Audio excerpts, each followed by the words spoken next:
guys. Hello. My name is Dan Phinney. I'm with BoilerMag. We're out of Canada. That's our main office for the U.S. operations, but we're a 250-year-old company. That's old. So Dana just started with the company about 100 years ago. So yeah, we're here to talk about boiler water and water treatment today, and why it's necessary and why we're doing it, and what's caused us to come to the forefront.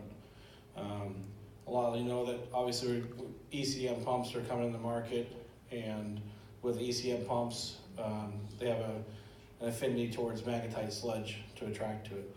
So I'll go ahead and get going. We have this slide here shows some of the products that we carry, but and why we carry them. So we have a cleaner, we have an inhibitor, and then a magnetic filter, and we'll go through that real quick here. So we'll go through through our magnetic separator, high performance dirt and magnetic separator. This is our small little residential model, good for 15 GPM under 200,000 BTU. You see a lot of these out in the market today. The one thing we did to improve on the technology is we put a large magnet in the water. A lot of the manufacturers out there, they'll put them inside of a plastic well, which reduces the magnetic field, so you don't attract as much dirt to it. And then we also put an air separator on it, and it can be mounted horizontal or vertical.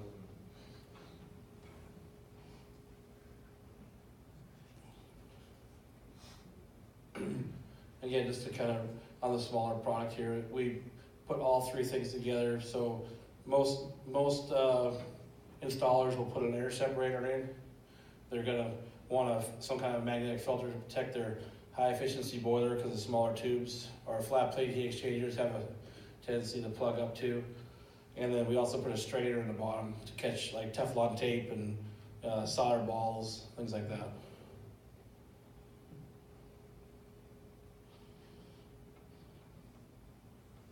So we sell one product in this SKU. It comes all in one box. All the fittings and wrenches come with it, all in one box. Looks like that there. So we try to keep everything. So when you grab it off the shelf, go out to the job, it's all there. You don't forget any pieces or parts, so it's all there. So what makes us different is that on this product here, the water comes into the unit and flows through twice, so it has twice the time to grab anything on that magnet. Where you're not bringing the water and swirling it around like a vortex. That'll bring out about 45 micron with a vortex type filter. This filter is designed to take out submicronic pieces. So you can have crystal clear water and say, hey, I've got clean water. You put the magnet in there and swirl it around, it's all coated with black fine particles. Well, those fine particles will settle out on pump seals, on larger units, and on ECM motors and heat exchangers. And that's what it looks like when it starts to build up. Those are big chunks of rust, but it also gets the smaller stuff. And then it also grabs non-metallics. It makes like a dirt sandwich. As the metallics come through the stream, it gets captured with the metallics and non-metallics sandwiched together. So we take a non-metallic and metallic product out. Even like pieces of lime scale, or even a piece of Teflon tape could be sandwiched in there too. So this is what's happening out in the industry. Is we're having pumps that are failing, and we have a contractor will say, I got dirt in the system, and I said, well, it's not really dirt. It's magnetic particles. It looks like dirt, but it's really just basically the breakdown of the system.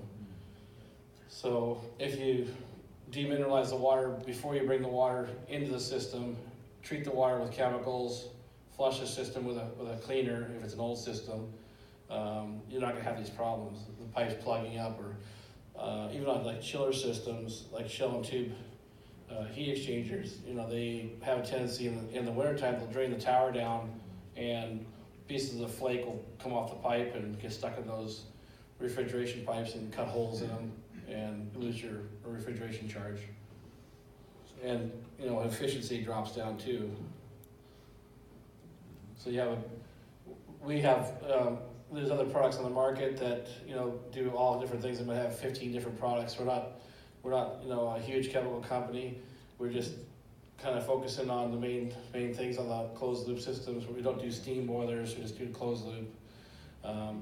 And our products are designed to keep the metals from reacting to each other like a battery, balance the pH, reduce corrosion in the system, and also like on the cleaner, it'll actually take the stuff off the walls, the magnetite off the walls. If you flush a system with cold water and it adheres to the wall, when you heat the boiler back up, it drops back down and it goes back in the system again. So with this cleaner, you put it in for an hour, heat the boiler up, it grabs all the stuff, you flush it out, and then it's safe. You can go down the drain with it. It's not an acid cleaner, it's a neutral cleaner, so it's safe for the environment, and you don't have to wear, you know, you don't have to worry about burning your eyes and stuff with the acids. Our mainstay in our product line is our larger units, our commercial units. So we jump from a small residential 15 GPM plastic molded piece, now we're all stainless steel, up to 12-inch in stock. We make custom made sizes, you know, larger than that, and higher pressure, but we make a full flow, no pressure drop across our filter. No pressure drop when it's full either, because we don't want to keep a pump from pumping the water through the system. So if you put this in the system and you forgot to maintain it, it wouldn't plug the system. It's not going to gather any more magnetite, but it's not going to plug the system. So you can put that right on the suction side of the pump. You're not going to cavitate your pump. You're going to, you know, and it's full flow. And our capture rate is in the high 90s, 99.6 to 99.8 on the first pass. So you don't want to get something on the fifth or sixth or seventh pass that has an opportunity to stick to your system. So I'm going to take, and I can take some questions if you have any questions too. So I'm going to pick another slide here.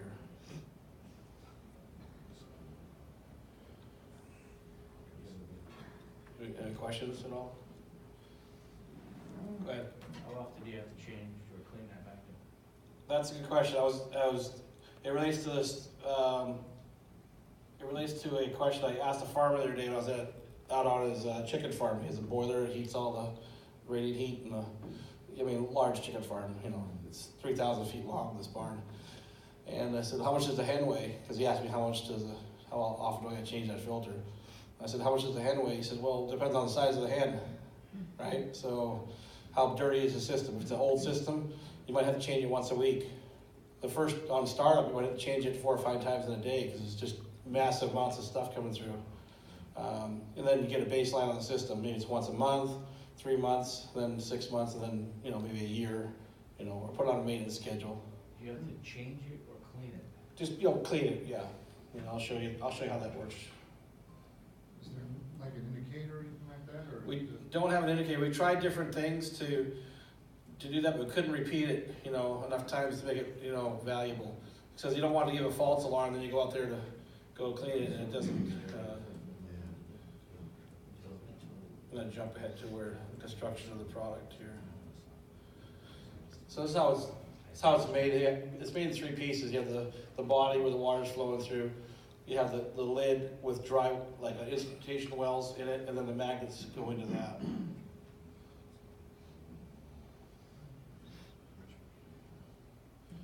Just like that.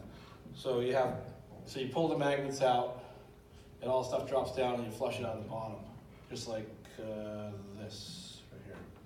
So this is how you pipe it into the system. Can you pipe it upside down? Absolutely. We got a guy in New Jersey. He said, "There's no room in this mechanical room. I got to put the thing upside down on the ceiling." I said, "No problem."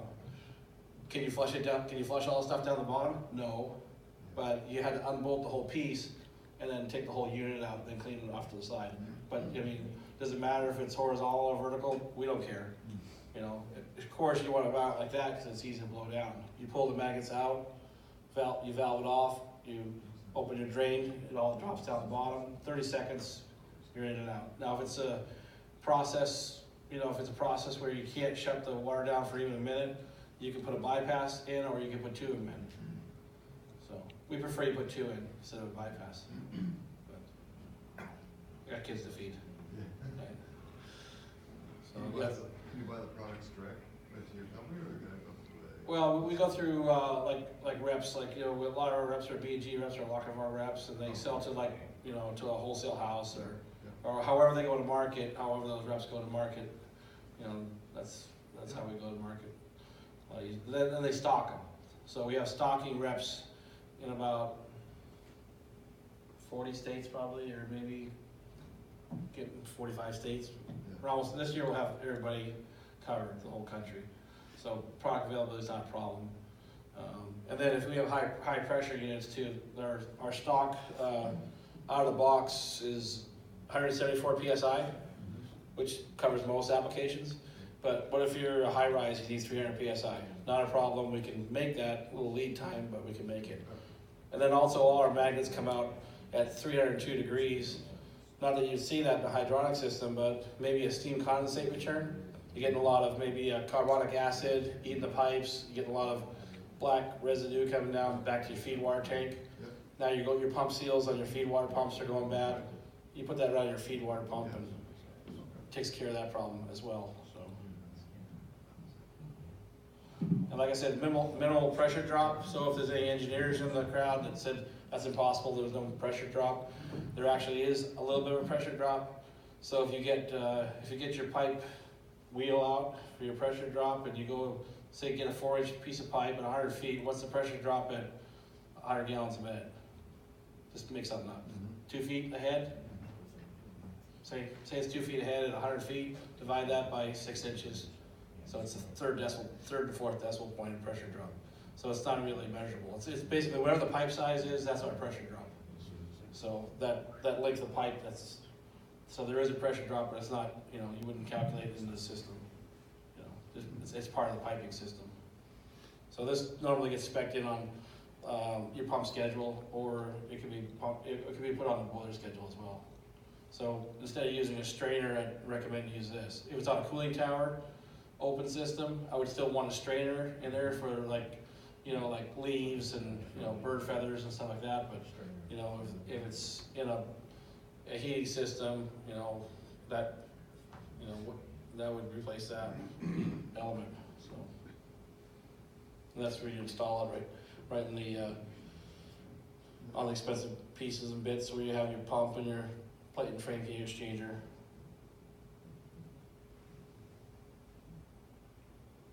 And you'd have valves on your side, and you blow it down the bottom. That's a good application there. So, you know, a lot of systems out there are dirty, and we put these high efficiency boilers in, we don't have problems until we put the boiler in, or we put that ECM pump in, we have problems. So it's not magically treating the water. It's just basically, it's very mechanical, and it just stops everything from going through. So it's not like a water treatment system like, you know, back in the 80s and 90s, the guys sold magnets to descale boilers and stuff. It's not that. It's basically just to keep any magnetite. If you've got black water or dirty water in your system, more than likely it's magnetite, and this is going to take care of it.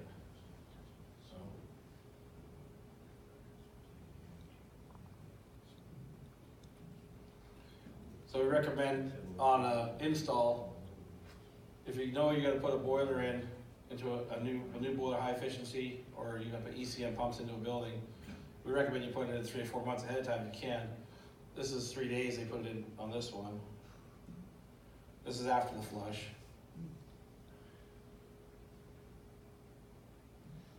That's what it starts to look like, all those little balls in the magnetic fields where it starts to build up. And on the bottom there, that's totally saturated. So, you know, you're talking pounds and pounds and pounds that this thing can hold. It's a lot of product.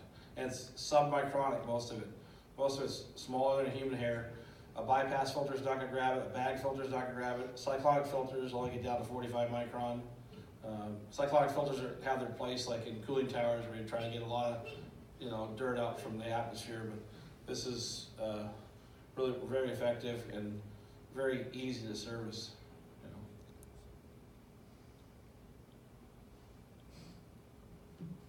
all I got.